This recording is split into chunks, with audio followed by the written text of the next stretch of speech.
Good morning. നമ്മൾ ഇന്ന് discuss ചെയ്യാൻ പോകുന്നത് ഫോർത്ത് ചാപ്റ്ററിൻ്റെ റിമൈനിങ് പോർഷൻസ് ആണ്. ഓൾറെഡി നമ്മൾ അതിൻ്റെ ഫസ്റ്റ് പോർഷൻസ് ഡിസ്കസ് ചെയ്തിട്ടുണ്ട്.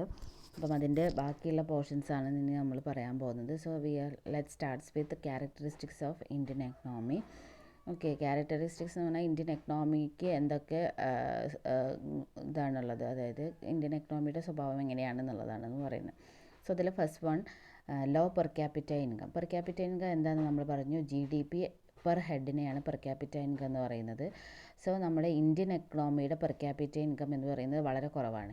അതായത് 2013-14 കാലഘട്ടത്തിലുള്ള പെർ ക്യാപിറ്റ ഇൻകവും അതുപോലെ GDPയും പറയുന്നുണ്ട്. പെർ ക്യാപിറ്റ ഇൻകം എന്ന് പറയുന്നത് 39,168 കോടി രൂപയും GDP എന്ന് പറയുന്നത് 55,05,437 രൂപയുമാണ്. So it is very low compared to the developed world. Developed കൺട്രീസുമായിട്ട് കമ്പയർ ചെയ്യുമ്പോൾ ഇത് വളരെ കുറവാണ്. So in India not only the per capita income is low but also income is unequally distributed. Per capita income low എന്നുള്ളത് മാത്രമല്ല, ഇന്ത്യയെ സംബന്ധിച്ച് ഇന്ത്യയിൽ ഇൻകം ഡിസ്ട്രിബ്യൂഷൻ എന്ന് പറയുന്നത് അൺഈക്വൽ ഇൻകം ഡിസ്ട്രിബ്യൂഷനാണ്. അതായത് പണക്കാരുടെ കയ്യിൽ ഇഷ്ടംപോലെ പണവും എന്നാൽ പാവപ്പെട്ടവരുടെ കയ്യിൽ ഒന്നുമില്ലാത്തൊരവസ്ഥയാണ് ഇന്ത്യയിൽ നിലനിൽക്കുന്നത്. ദെൻ രണ്ടാമത്തത് റാപ്പിഡ് ഗ്രോത്ത് ഓഫ് പോപ്പുലേഷൻ. നമുക്കറിയാം നമ്മൾ വേൾഡിലെ രണ്ടാമത്തെ ഹയസ്റ്റ് പോപ്പുലേഷനുള്ള രാജ്യമാണ്. ദെൻ കണക്കുകൾ അനുസരിച്ച് 2040 ആകുമ്പോഴേക്കും നമ്മൾ ചൈനയെ പിന്തള്ളിയിട്ട് നമ്മൾ ലോകത്തിലെ ഏറ്റവും പോപ്പുലേറ്റഡ് കൺട്രി ആയിട്ട് മാറും. സോ നമുക്ക് പോപ്പുലേഷൻ എന്ന് പറയുന്നത് ഇന്ത്യയുടെ എക്കണോമിനെ സംബന്ധിച്ച് അതൊരു ബേർഡനാണ്, അതൊരു ഭാരമാണ്. കാരണം ഈ ജനസംഖ്യയിൽ ജോലി ചെയ്യാൻ വില്ലിങ് ആയിട്ടുള്ള ആളുകൾക്കെല്ലാം ജോലി കണ്ടെത്തി കൊടുക്കേണ്ടത് ഗവൺമെൻറ്റിൻ്റെ അല്ലെങ്കിൽ നമ്മുടെ എക്കണോമി ഫേസ് ചെയ്യുന്ന വലിയൊരു പ്രോബ്ലമാണ്. സോ അൺഎംപ്ലോയ്മെൻറ്റ് ഉണ്ടായിക്കഴിഞ്ഞാൽ അതിനനുസരിച്ച് നമ്മുടെ എക്കണോമിയെ അത് നെഗറ്റീവായിട്ട് ബാധിക്കും. സോ രണ്ടാമത് നമ്മുടെ ഇന്ത്യൻ എക്കണോമിക്കുള്ള ക്യാരക്ടർ എന്ന് പറയുന്നത് ഹൈ പോപ്പുലേഷൻ ഗ്രോത്ത് ആണ്. Then third one, unemployment and underemployment. The unemployment rate was 6.2% in rural areas and 8% in urban areas in 2011-12. 2011 and 12 കാലഘട്ടത്തിൽ 6.2% ആണ് റൂറൽ ഏരിയാസിൽ, അതായത് ഗ്രാമപ്രദേശങ്ങളിലുള്ള അൺഎംപ്ലോയ്മെൻറ്റിൻ്റെ റേറ്റ് എങ്കിൽ നഗരപ്രദേശങ്ങളിൽ അർബൻ ഏരിയാസിൽ 8% ആണ്.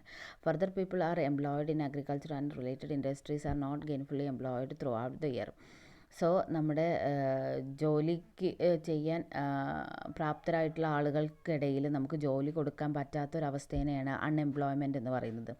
സോ നമുക്ക് ഇത്രയും പോപ്പുലേഷൻ ഉണ്ടായതുകൊണ്ട് തന്നെ നമ്മുടെ അൺഎംപ്ലോയ്മെൻറ്റിൻ്റെ റേറ്റും വളരെ കൂടുതലാണ്. ദെൻ അണ്ടർ എംപ്ലോയ്മെൻറ്റ് എന്ന് പറഞ്ഞു കഴിഞ്ഞാൽ നമുക്കൊരു ത്രൂ ഔട്ട് ഒരു ഇയറിൽ നമുക്ക് ജോലി ഇല്ലാതെ, അതായത് കുറച്ച് കാലം ജോലി ഉണ്ടാകും, കുറച്ച് കാലം പിന്നെ നമ്മൾ ജോലിയൊന്നും ഇല്ലാതിരിക്കുന്ന ഒരു സിറ്റുവേഷനെയാണ് അണ്ടർ എംപ്ലോയ്മെൻറ്റ് എന്ന് പറയുന്നത്. അതായത് എംപ്ലോയ്മെൻറ്റ് നമ്മൾ ജോലി ചെയ്യാൻ നമ്മൾ വില്ലിങ് ആണ്, പക്ഷെ നമുക്ക് ജോലിയില്ലാത്ത കണ്ടിന്യൂസ് ആയിട്ട് ജോലിയില്ലാത്ത അവസ്ഥേനെയാണ് അണ്ടർ എംപ്ലോയ്മെൻറ്റ് എന്ന് പറയുന്നത്. സോ ഈ രണ്ട് സിറ്റുവേഷൻസും നമ്മുടെ ഇന്ത്യൻ എക്കണോമിയിൽ നിലനിൽക്കുന്നുണ്ട്. Then next is this situation is underemployed. This estimated that 40% of rural population is underemployed. നമ്മുടെ ഗ്രാമപ്രദേശങ്ങളിലെ 40% പോപ്പുലേഷനും അണ്ടർ എംപ്ലോയിഡ് ആണ്. അതായത് ഒരു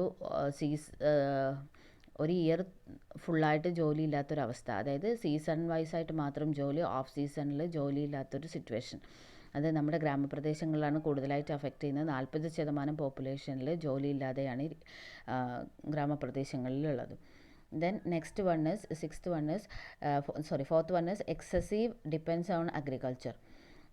അതായത് നമ്മൾ കൂടുതലായിട്ടും അഗ്രികൾച്ചറിനെയാണ് ഡിപ്പെൻഡ് ചെയ്യുന്നത്. അതായത് നമ്മുടെ നാട്ടിൽ നമുക്കറിയാം കൂടുതൽ ആളുകളും ചെയ്യുന്ന ഒരു ജോബ് എന്ന് പറയുന്നത് അഗ്രികൾച്ചറാണ്.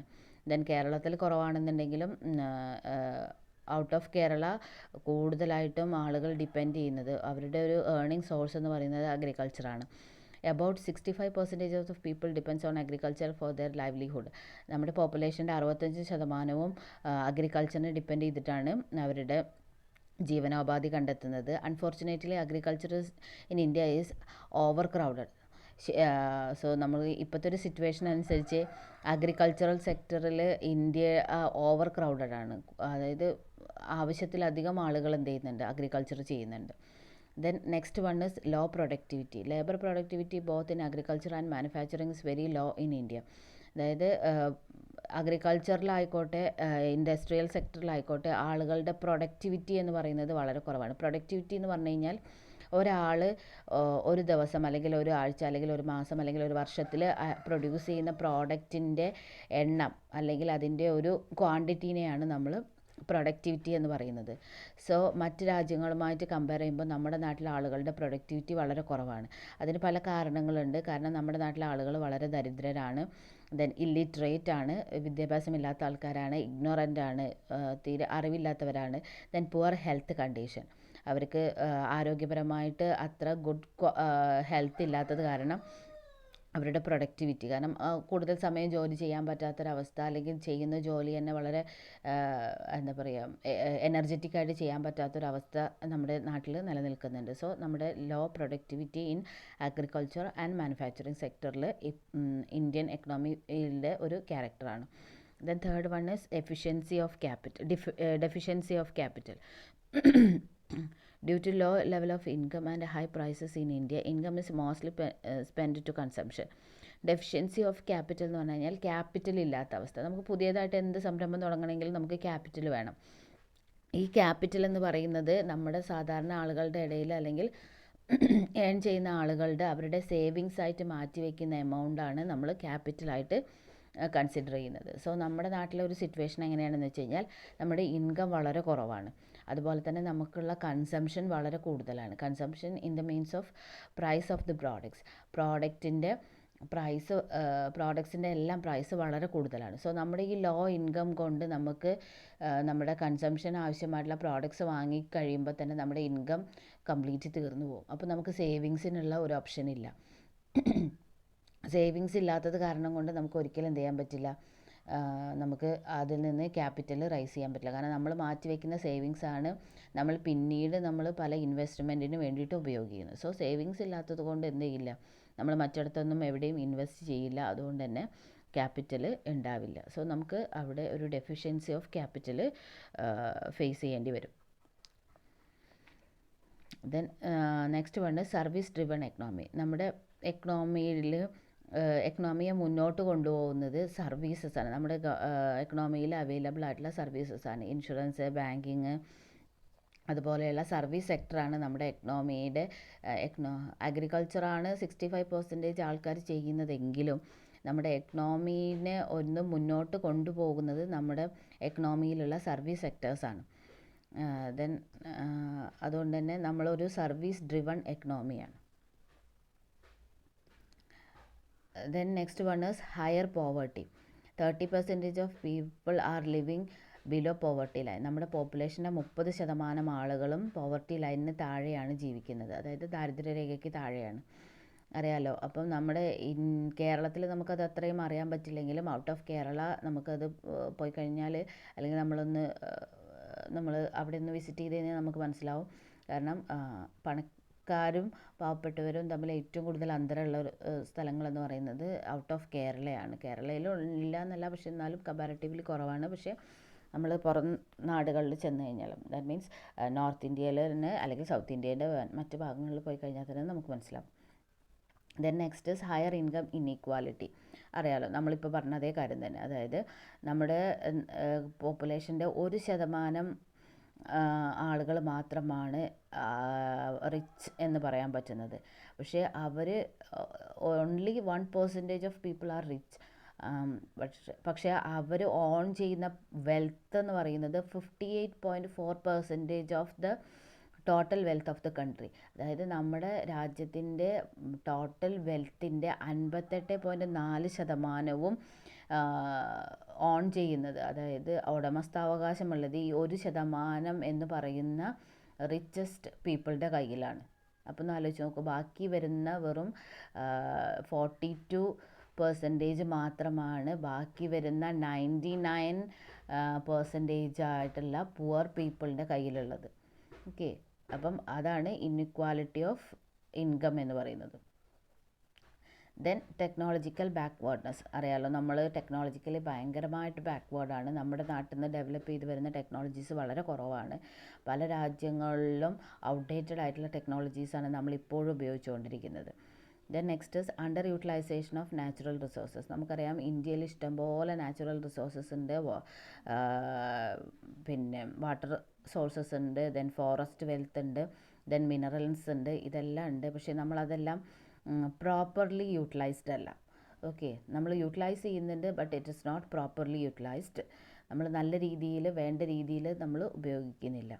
Then next one is inadequate infrastructure.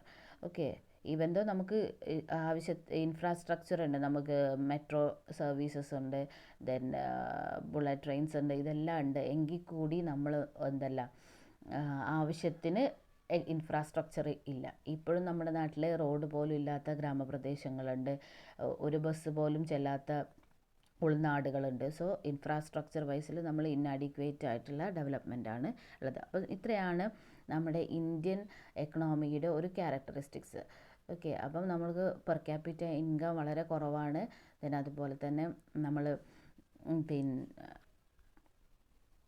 Rapid population പെട്ടെന്നുണ്ടാകുന്ന വളർച്ചയാണ് നമ്മൾ ഫേസ് ചെയ്യുന്നത്. ദെൻ അൺഎംപ്ലോയ്മെൻറ്റും അണ്ടർ എംപ്ലോയ്മെൻറ്റും നമ്മുടെ നാട്ടിൽ നിലനിൽക്കുന്നുണ്ട്. എക്സസീവ് ഡിപ്പെൻഡൻസ് ഓൺ അഗ്രികൾച്ചറിനെയാണ് കൂടുതൽ ആളുകളും ഡിപ്പെൻഡ് ചെയ്യുന്നത്.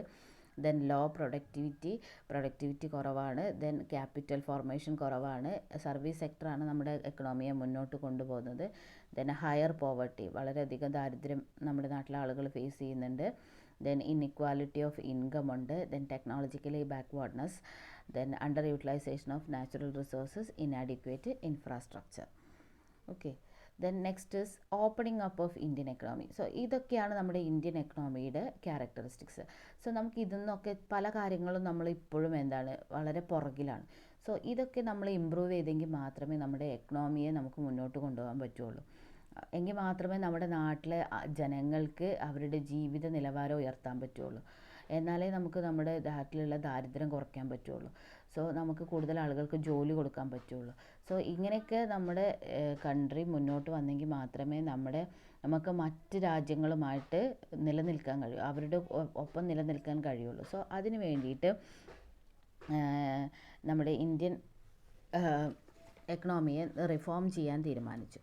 ഓക്കെ, സോ ഓൾറെഡി നമ്മൾ ഈ ചാപ്റ്റർ തുടങ്ങിയ സമയത്ത് പറഞ്ഞിട്ടുണ്ടായിരുന്നു 1990-ൽ, അതായത് 1980s അവസാനം, അതുപോലെ 1990s തുടക്കത്തിലാണ് നമ്മൾ ഏറ്റവും കൂടുതൽ ക്രൈസിസ് ഫേസ് ചെയ്തിട്ടുള്ളത്. ഇന്ത്യൻ എക്കണോമി ഏറ്റവും കൂടുതൽ ക്രൈസിസ് ഫേസ് ചെയ്തിട്ടുള്ളത്. ദെൻ 1991-ൽ കോൺഗ്രസ് ഗവൺമെൻറ് ഒരു സ്ട്രക്ചറൽ അഡ്ജസ്റ്റ്മെൻറ്റ് പ്രോഗ്രാം ഇംപ്ലിമെൻറ്റ് ചെയ്തിട്ടുണ്ടായിരുന്നു. അതിൻ്റെ ഭാഗമായിട്ട് നമ്മുടെ എക്കണോമിയിൽ LPG ഇൻട്രൊഡ്യൂസ് ചെയ്തു. That is liberalisation, privatisation and globalisation. So ഈ ഒരു എക്കണോമിക്കൽ റിഫോംസിനെയാണ് നമ്മൾ opening up of Indian economy എന്ന് പറയുന്നത്. അതായത് അതുവരെ ക്ലോസ്ഡ് ആയിട്ടുള്ള ഒരു ഇന്ത്യൻ എക്കണോമീനെ നമ്മൾ എന്ത് ചെയ്തു, മറ്റ് രാജ്യങ്ങൾക്കും ആക്സസ് ചെയ്യാൻ പറ്റുന്ന രീതിയിൽ, അല്ലെങ്കിൽ നമ്മളുടെ ഇന്ത്യൻ എക്കണോമിക്ക് മറ്റ് എക്കണോമീസിനെ ആക്സസ് ചെയ്യാൻ പറ്റുന്ന രീതിയിലേക്ക് നമ്മൾ അതിനെ ഓപ്പൺ ചെയ്തു കൊടുത്തു. So the reason for this is 1980s-ലും 1990s-ലും ഇന്ത്യൻ എക്കണോമി ഫേസ് ചെയ്ത സിവിയർ ക്രൈസിസ് ആണ്.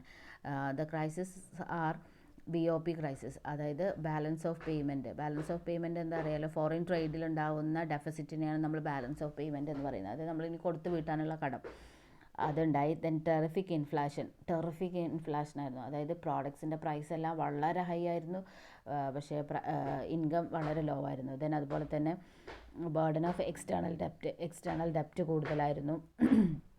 ദെൻ ഫിസിക്കൽ ഡെഫിസിറ്റ്, നമുക്ക് നമ്മുടെ ബഡ്ജറ്റ് അവതരിപ്പിച്ച സമയത്ത് അല്ലെങ്കിൽ ബഡ്ജറ്റ് പ്ലാൻ ചെയ്ത സമയത്ത് നമുക്ക് സർപ്ലസിനേക്കാളും ഡെഫിസിറ്റാണ് ഫേസ് ചെയ്തിട്ടുണ്ടായിരുന്നത്. സോ അതിന് ശേഷമാണ് 1991-ൽ കോൺഗ്രസ് ഗവൺമെൻറ് നമ്മുടെ ഇന്ത്യൻ എക്കണോമിയെ ഓപ്പൺ എക്കണോമി ആക്കാൻ, അല്ലെങ്കിൽ ഓപ്പണിംഗ് ഓഫ് ഇന്ത്യൻ എക്കണോമി എന്നുള്ള ഒരു പോളിസി ഇംപ്ലിമെൻറ്റ് ചെയ്തത്. So it is the part of structural adjustment program. Then that is through the LPG, that is liberalization, privatization and globalization. Then other factors leading to opening up of Indian economy, അതായത് ഇനിയിപ്പം നമ്മളിപ്പോൾ പറഞ്ഞ ഈ ഒരു ക്രൈസിസുകളും അത് കൂടാതെ പല കാരണങ്ങൾ കൊണ്ടും നമ്മൾ ഇന്ത്യൻ എക്കണോമി ഓപ്പൺ അപ്പ് ചെയ്യാൻ തീരുമാനിച്ചിട്ടുണ്ടായിരുന്നു. Okay, balance of payment crisis, അത് നമ്മൾ ഓൾറെഡി പറഞ്ഞു. ഈ ഒരു കാരണം കൊണ്ട് നമ്മുടെ ഫോറിൻ ട്രേഡിലുണ്ടായ ഡെഫിസിറ്റ് കാരണമാണ്. Then rise in physical deficit, നമ്മുടെ രാജ്യത്തിൻ്റെ സമ്പദ് വ്യവസ്ഥയിലുണ്ടായിട്ടുള്ള ഡെഫിസിറ്റ്. ദെൻ ഡെപ്റ്റ് ട്രാപ്പ്, അതായത് നമ്മൾ കൂടുതൽ കടങ്ങൾ കൊടുത്തു വിട്ടാലുണ്ടായിരുന്നു. Then poor performance of industry sector, നമ്മൾ ഇൻഡസ്ട്രി സെക്ടറിൻ്റെ വളരെ ലോ ആയിട്ടുള്ള പെർഫോമൻസ്, അതായത് ഇൻഡസ്ട്രിയൽ പ്രൊഡക്ഷൻസിൽ നിന്ന് പ്രോഫിറ്റ് ഏൺ ചെയ്യാനുള്ള കമ്പനീസിൻ്റെ കപ്പാസിറ്റി ഒക്കെ വളരെ കുറവായിരുന്നു. Then low foreign exchange resources, നമ്മുടെ കയ്യിൽ മറ്റ് രാജ്യങ്ങളുടെ കറൻസീസിൻ്റെ റിസർവ്സ് എല്ലാം വളരെ കുറവായിരുന്നു. ദെൻ ഇറാഖ് വാർ, ദെൻ ആ ഒരു സമയത്തുണ്ടായ ഇറാഖ് വാർ ഇതിനൊരു കാരണമായിട്ടുണ്ട്. ദെൻ അതുപോലെ തന്നെ ഇൻഫ്ലേഷൻ, ആ സമയത്ത് ടെറിഫിക് ആയിട്ടുള്ള ഇൻഫ്ലേഷനായിരുന്നു നിലനിന്നുണ്ടായിരുന്നത്. Then low per capita income and poverty, per capita ഇൻകവും പോവർട്ടിയൊക്കെ വളരെ low per capita income and high പോവർട്ടിയാണ് കേട്ടോ. അതായത് പെർ ക്യാപിറ്റ ഇൻകം കുറവായിരുന്നു, എന്നാൽ പോവർട്ടി വളരെ കൂടുതലായിരുന്നു. ദെൻ അൺഎംപ്ലോയ്മെൻറ്റ്, ഇതൊക്കെ ഓൾറെഡി നമ്മൾ പറഞ്ഞു. ഷോർട്ടേജ് ഓഫ് ഡൊമസ്റ്റിക് ക്യാപിറ്റൽ, നമ്മുടെ രാജ്യത്ത് റൈസ് ചെയ്ത ക്യാപിറ്റലിൻ്റെ എമൗണ്ട് വളരെ കുറവായിരുന്നു. കാരണം എന്താണെന്ന് വെച്ച് കഴിഞ്ഞാൽ നമുക്കറിയാം, ഇൻഫ്ലേഷൻ ഉണ്ടാകുന്ന സമയത്ത് നമുക്ക് കിട്ടുന്ന ഇൻകം എന്ന് പറയുന്നത് ലോ ആവുമ്പം നമുക്ക് കിട്ടുന്ന ഇൻകം കൊണ്ട് നമ്മുടെ പർച്ചേസ് എന്നുള്ളൊരു പർപ്പസ് മാത്രമേ നടക്കുകയുള്ളൂ. ബാക്കി സേവിങ്സ് ഉണ്ടാകാനുള്ള സാധ്യത വളരെ കുറവാണ്. സോ സേവിങ്സ് ഉണ്ടെങ്കിൽ മാത്രമേ അവിടെ ക്യാപിറ്റൽ ഫോർമേഷൻ ഉണ്ടാകുള്ളൂ. ഈ സേവിങ്സ് ഉപയോഗിച്ചിട്ടാണ് ആളുകൾ എന്ത് ചെയ്യുന്നത്, പുതിയ പുതിയ കാര്യങ്ങളിൽ ഇൻവെസ്റ്റ് ചെയ്യുന്നത്. അപ്പോൾ സേവിങ്സ് ഇല്ലാത്ത കാരണം കൊണ്ട് എന്ത് ചെയ്യാൻ പറ്റില്ല, അവർക്ക് പുതിയ ഒന്നിലും ഇൻവെസ്റ്റ് ചെയ്യാൻ പറ്റില്ല. അതുകൊണ്ട് തന്നെ ക്യാപിറ്റൽ ഫോർമേഷൻ എന്ന് പറയുന്നത് വളരെ കുറവായിരുന്നു. അതുകൊണ്ട് ഡൊമസ്റ്റിക്കായിട്ട്, അതായത് നമ്മുടെ രാജ്യത്ത് തന്നെ ഉണ്ടാകുന്ന ക്യാപിറ്റൽ വളരെ കുറവായിരുന്നു. Then fall of communist countries, പല രാജ്യങ്ങളിലും കമ്മ്യൂണിസ്റ്റ് ഭരണമായിരുന്നു നിലനിന്നുണ്ടായിരുന്നത്. ദെൻ അതെല്ലാം തകർന്നു. കമ്മ്യൂണിസ്റ്റ് ഭരണം മാറിയിട്ട് പുതിയ സോഷ്യലിസ്റ്റ് ഭരണം നിലവിൽ വരാൻ തുടങ്ങി. സോ അതും നമ്മുടെ ഈ ഒരു ഓപ്പണിംഗ് അപ്പ് ഓഫ് ഇന്ത്യൻ എക്കണോമിക്ക് കാരണമായിട്ടുണ്ട്. Then Indian economy under WTO regime. WTO എന്ന് പറഞ്ഞു കഴിഞ്ഞാൽ world trade organisation. So India 1954 GATT കരാറിൽ സൈൻ ചെയ്തിട്ടുണ്ടായിരുന്നു. ദെൻ അതിൻ്റെ ഭാഗമായിട്ട് പിന്നെ 1995 ഗാട്ട് മാറിയിട്ട് WTO ആയി മാറി. സോ അതിൽ നമ്മളും ഒരു ഫൗണ്ടർ മെമ്പറായിരുന്നു. WTO നിലവിൽ വന്ന സമയത്ത് തന്നെ നമ്മൾ അതിൽ ഫൗണ്ടർ മെമ്പറായിട്ട് ജോയിൻ ചെയ്തിട്ടുണ്ട്. Then a number of issues arisen. So ഇങ്ങനെ നമ്മൾ WTOയുടെ ഭാഗമായ സമയത്ത് നമുക്ക് കുറേ പ്രോബ്ലംസ് ഫേസ് ചെയ്യേണ്ടി വന്നിട്ടുണ്ട്. These issues have impact on India's interest. The issues include the following. So India WTOയുടെ ഭരണത്തിന് കീഴിലേക്ക് വന്നപ്പോൾ, WTO എന്ന് പറയുന്നത് ഒരു ഇൻ്റർനാഷണൽ ഓർഗനൈസേഷനാണ്. അതായത് വേൾഡ് വൈഡ് ട്രേഡിനെ പ്രൊമോട്ട് ചെയ്യുന്നതും റെഗുലേറ്റ് ചെയ്യുന്നതുമായിട്ടുള്ള, അതായത് രാജ്യങ്ങൾ തമ്മിലുള്ള ട്രേഡിനെ റെഗുലേറ്റ് ചെയ്യുന്നതും പ്രൊമോട്ട് ചെയ്യുന്നതുമായിട്ടുള്ള ഒരു സംഘടനയാണ്, ഒരു ഇൻ്റർനാഷണൽ ഓർഗനൈസേഷനെ ആണ് WTO എന്ന് പറയുന്നത്. സോ ഇന്ത്യ അതിലെ ഭാഗമായപ്പം ഓട്ടോമാറ്റിക്കായിട്ട് ഇന്ത്യയിൽ ഉള്ള ഫോറിൻ ട്രേഡ് ഈ ഫോറിൻ ട്രേഡ് മാത്രമല്ല, ഇന്ത്യയിനകത്ത് സംഭവിക്കുന്ന പല കാര്യങ്ങളും ഈ WTOയുടെ ഭരണത്തിന് കീഴിലായി.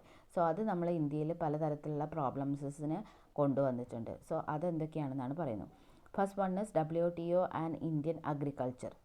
WTO ഇന്ത്യയിലെ അഗ്രികൾച്ചറും, നമുക്കറിയാം നമ്മളൊരു ട്രഡീഷണൽ അഗ്രികൾച്ചറൽ പാറ്റേൺ ആണ് ഫോളോ ചെയ്തിട്ടുണ്ടായിരുന്നത്. പക്ഷേ WTOയുടെ ഭാഗമായപ്പോൾ WTO പറയുന്ന പല പ്രൊവിഷൻസും നമ്മൾ അതിലേക്ക് അഡോപ്റ്റ് ചെയ്യേണ്ടി വന്നു.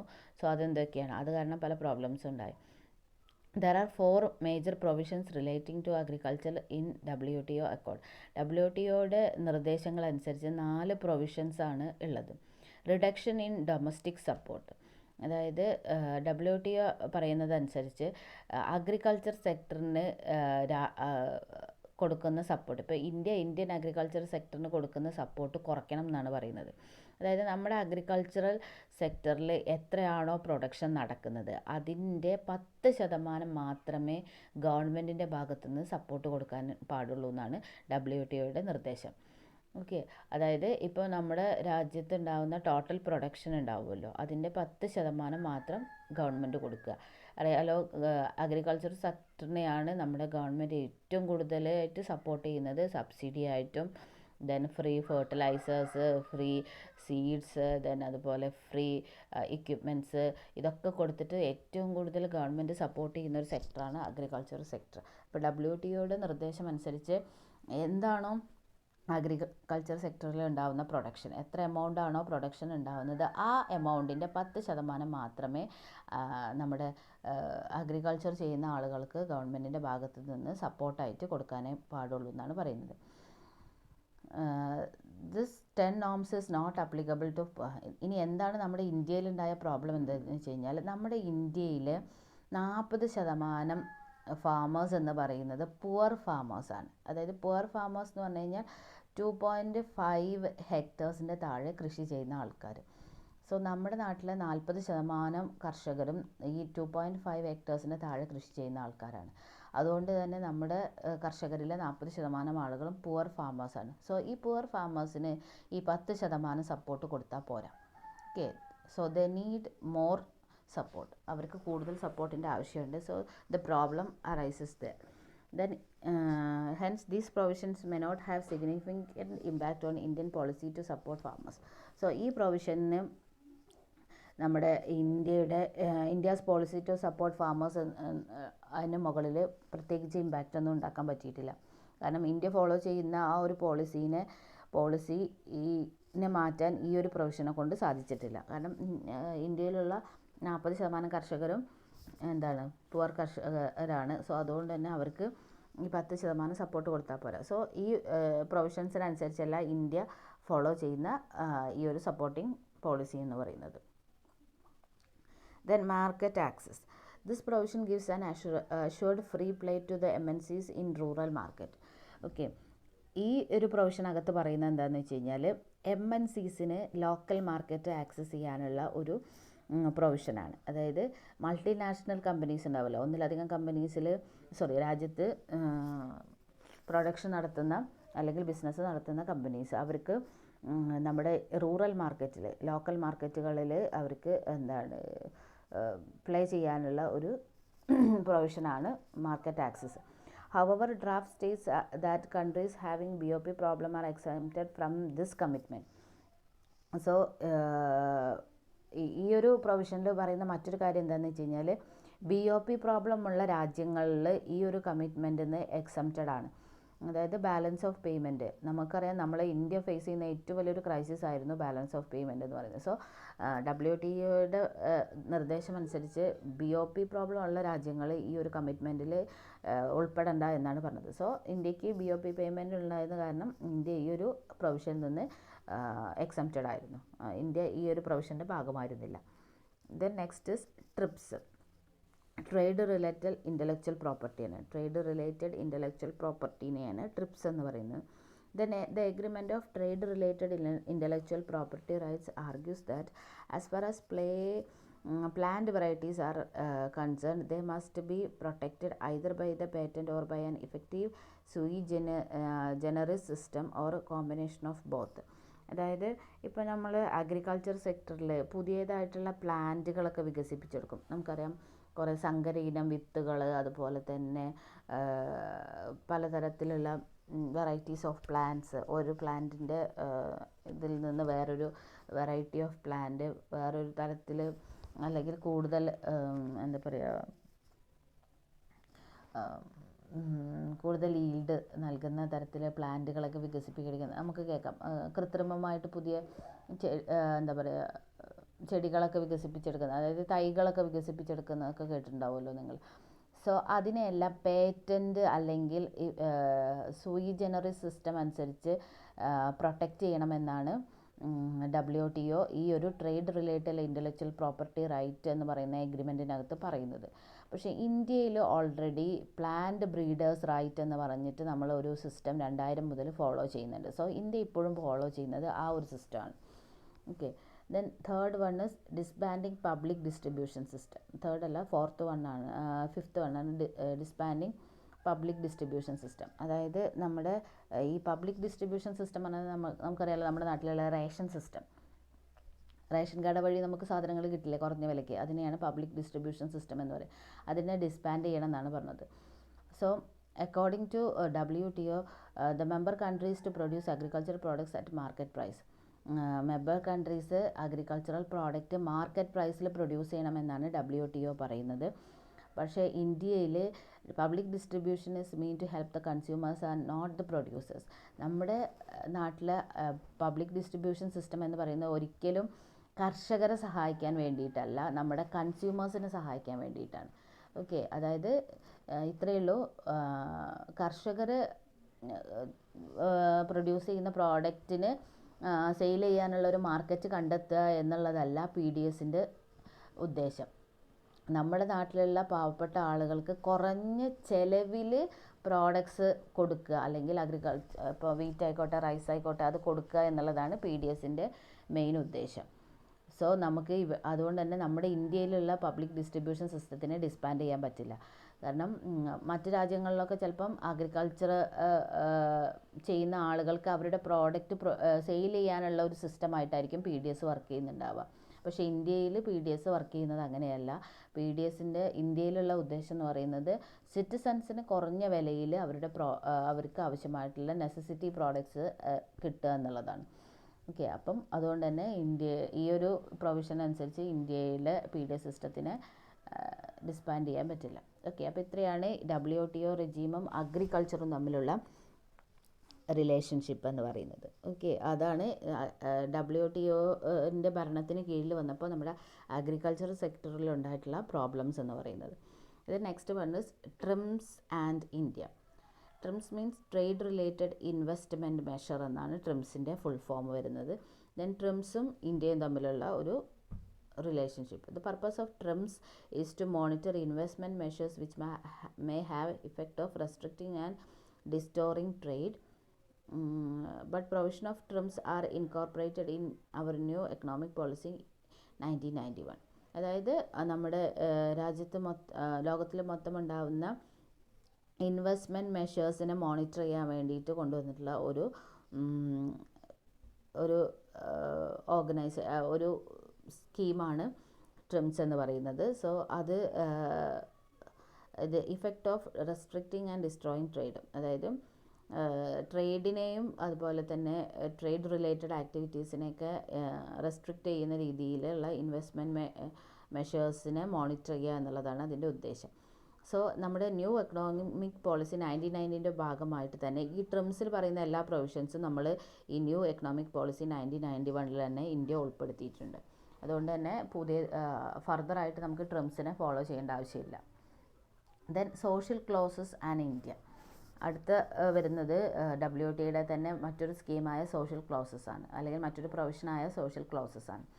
Social clauses stands for protecting labor standard, prohibition of employment of children, providing adequate wages and good working condition, etc. Okay, so the provision of social clauses എന്ന് പറയുന്നതിൽ ഇൻക്ലൂഡ് ചെയ്യുന്നത് പ്രൊട്ടക്റ്റിംഗ് ലേബർ സ്റ്റാൻഡേർഡ്സ്, അതായത് നമ്മുടെ ഒരു തൊഴിലിൻ്റെ ഒരു standard protect ചെയ്യുക. അതുപോലെ തന്നെ prohibition of employment of children, ബാലവേല നിരോധിക്കുക. അതുപോലെ അഡീക്വേറ്റ് വേജസ്, പിന്നെ ഒരു എന്താ പറയുക, അർഹമായ വേതനം കൊടുക്കുക.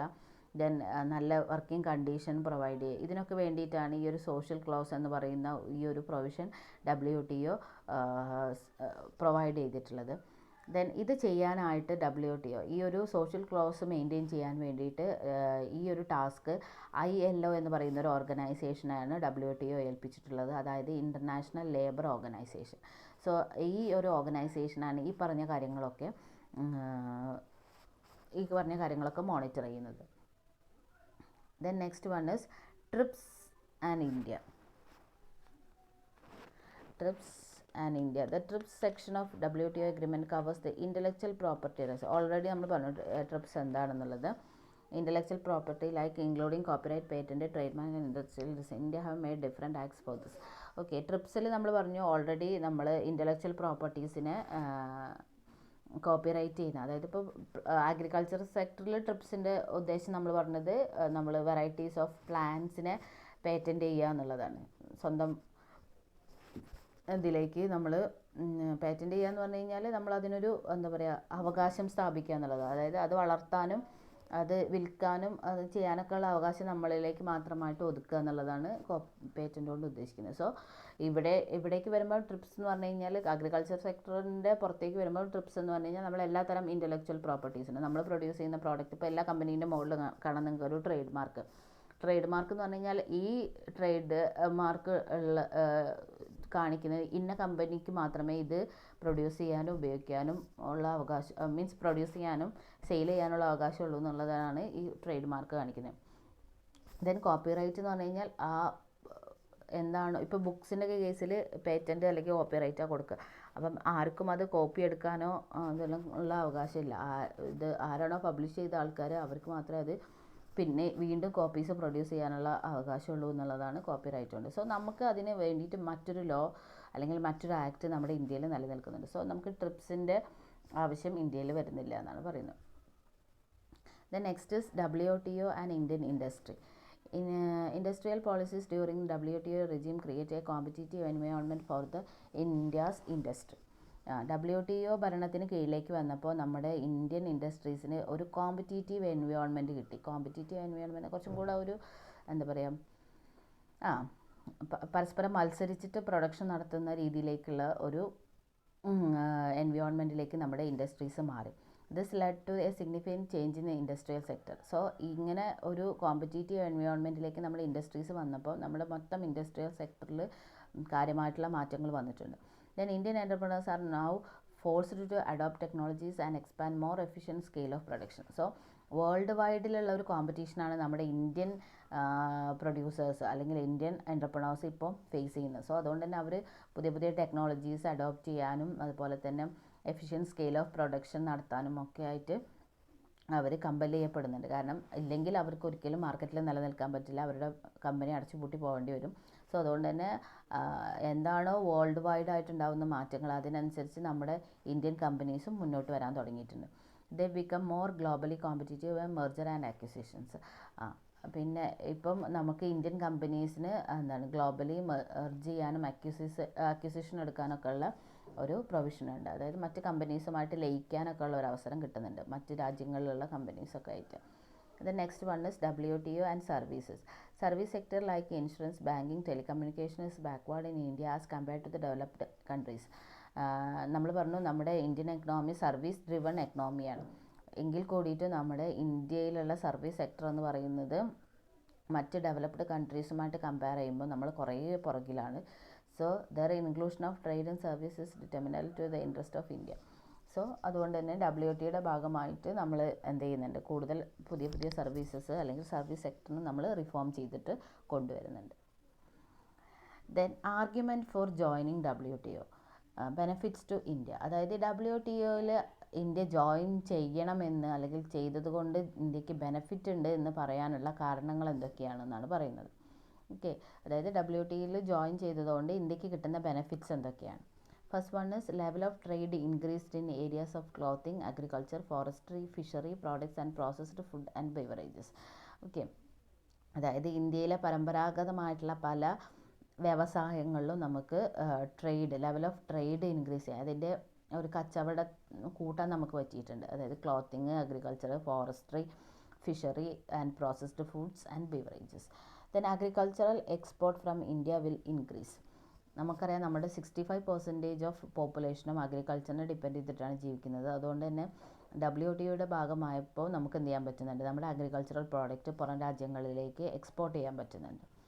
Then multilateral rules relating to anti dumping subsidies, safe guards and dispute settlement machinery will ensures greater security of international trade.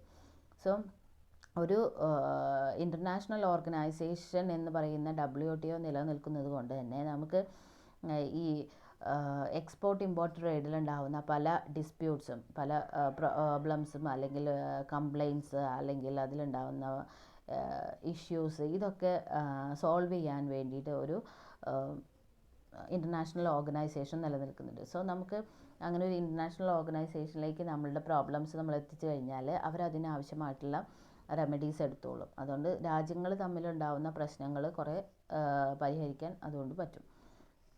Then India has the market access to number of advanced countries.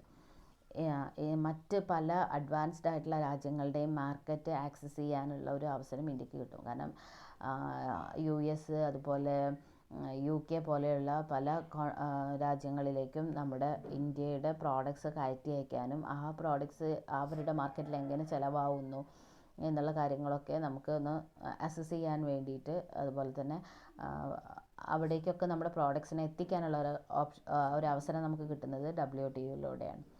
Then with WTO membership, India can trade with other members countries without other agreements. So WTOയിൽ membership ഉള്ളത് കാരണം ഇന്ത്യക്ക് WTOയിൽ തന്നെ മെമ്പർഷിപ്പുള്ള മറ്റ് കൺട്രീസുമായിട്ട് ട്രേഡിൽ ഏർപ്പെടാൻ പറ്റും. Without other agreements, വേറെ മറ്റ് എഗ്രിമെൻറ്റ്സിൻ്റെ ഒന്നും ആവശ്യമില്ല. അല്ലാതെ തന്നെ WTOയുടെ അണ്ടറിൽ തന്നെ ഇന്ത്യയും മെമ്പർ കൺട്രിയാണ്. അതുപോലെ തന്നെയുള്ള WTOയിൽ മെമ്പറായിട്ടുള്ള മറ്റ് രാജ്യങ്ങളുമായിട്ട് ഇന്ത്യക്ക് ബിസിനസ് ചെയ്യാൻ പറ്റും. Then textile and clothing export will increase due to multi-fiber agreement in 2000. Then 2005 multi-fiber agreement എന്ന് പറഞ്ഞിട്ട് WTOയുടെ അണ്ടറിൽ ഒരു എഗ്രിമെൻറ്റ് സൈൻ ചെയ്തത് കാരണം ഇന്ത്യക്ക് ഇപ്പം textile and clothing export increase ചെയ്യാൻ പറ്റില്ല. കാരണം നമുക്ക് ഇപ്പം അഗ്രികൾച്ചർ കഴിഞ്ഞാൽ അടുത്തതായിട്ട് നമ്മുടെ ഇന്ത്യയിൽ ഏറ്റവും കൂടുതലുള്ള ഒരു ഇൻഡസ്ട്രിയാണ് ടെക്സ്റ്റൈൽ ആൻഡ് ക്ലോത്തിങ് ഇൻഡസ്ട്രി എന്ന് പറയുന്നത്. സോ WTOയുടെ മൾട്ടി ഫൈബർ എഗ്രിമെൻറ്റ് ഇൻ 2005 ൻ്റെ ഭാഗമായിട്ട് ഇന്ത്യക്ക് അവരുടെ ടെക്സ്റ്റൈൽ ആൻഡ് ക്ലോത്തിങ് പ്രോഡക്ട്സിനെ മറ്റ് രാജ്യങ്ങളിലേക്ക് കൂടുതലായിട്ടും എക്സ്പോർട്ട് ചെയ്യാൻ പറ്റുന്നുണ്ട്.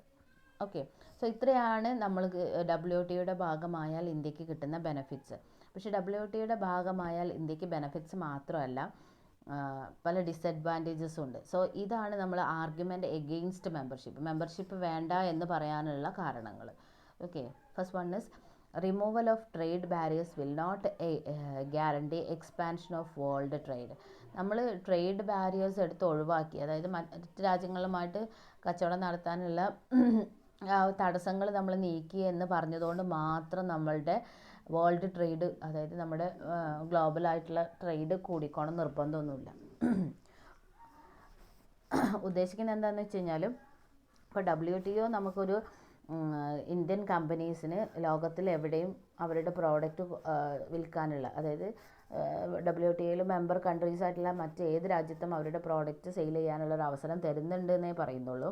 പക്ഷെ ആ ഒരു ബാരിയർ ഇല്ല എന്ന് പറഞ്ഞത് കാരണം കൊണ്ട് മാത്രം നമ്മളുടെ വേൾഡ് ട്രേഡ്, നമ്മളുടെ ലോകം മൊത്തമുള്ള ആ കച്ചവടം കൂടിക്കോണം നിർബന്ധമൊന്നുമില്ല. ഓക്കെ, സോ നമ്മുടെ ഇവിടുത്തെ കമ്പനീസ് എഫേർട്ട് എടുത്ത് അവരുടെ ട്രേഡ് കൂട്ടിയെങ്കിൽ മാത്രമേ ഇത് കൂടുള്ളൂ. വെറുതെ ബാരിയേഴ്സ് ഇല്ല എന്ന് പറഞ്ഞുകൊണ്ട് മാത്രം അത് അവിടെ കൂടിക്കോണം നിർബന്ധമില്ല.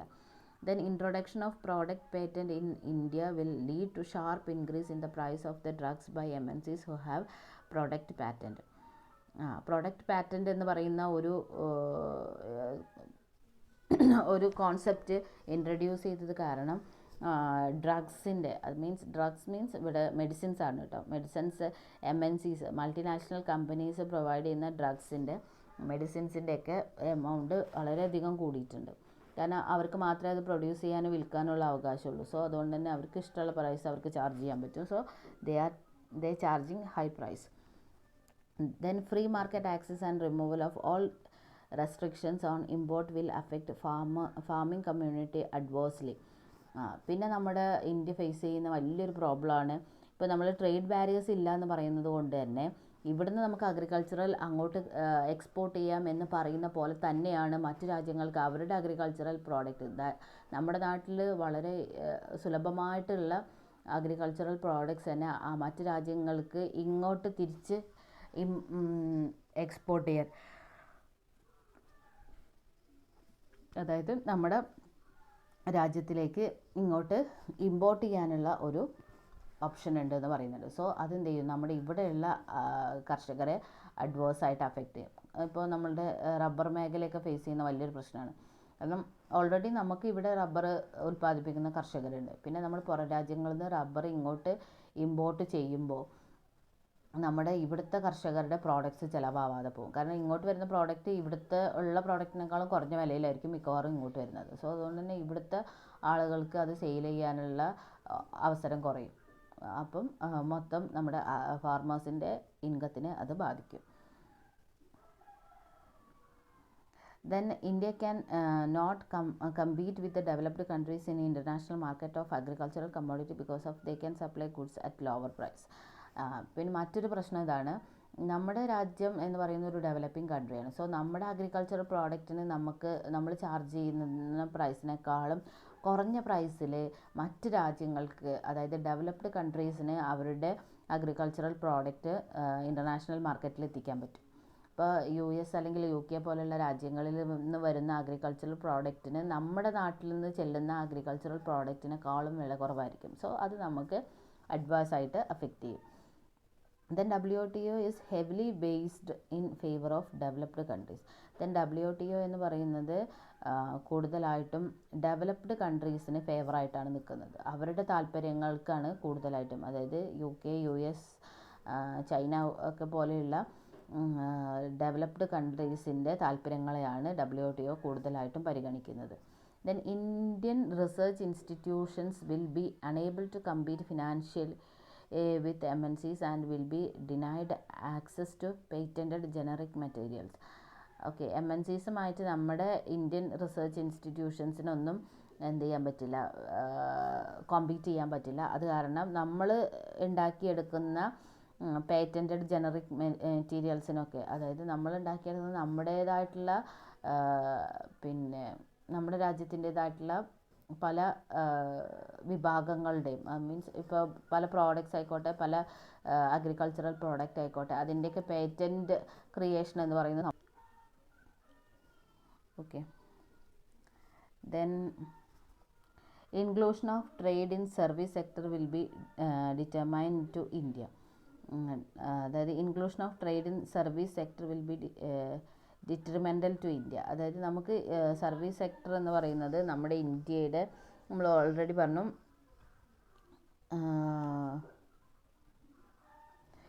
നമ്മളുടെ എക്കണോമി എന്ന് പറയുന്നത് സർവീസ് ഡ്രിവൺ ആണ്. സോ അതുകൊണ്ട് തന്നെ നമുക്ക് സർവീസ് സെക്ടർ എന്ന് പറയുന്ന ഇൻഷുറൻസ്, ബാങ്കിങ്, ടെലികമ്മ്യൂണിക്കേഷൻ, ട്രാൻസ്പോർട്ടേഷൻ ഒക്കെ പറയുന്നത് ബാക്ക്വേർഡാണ്.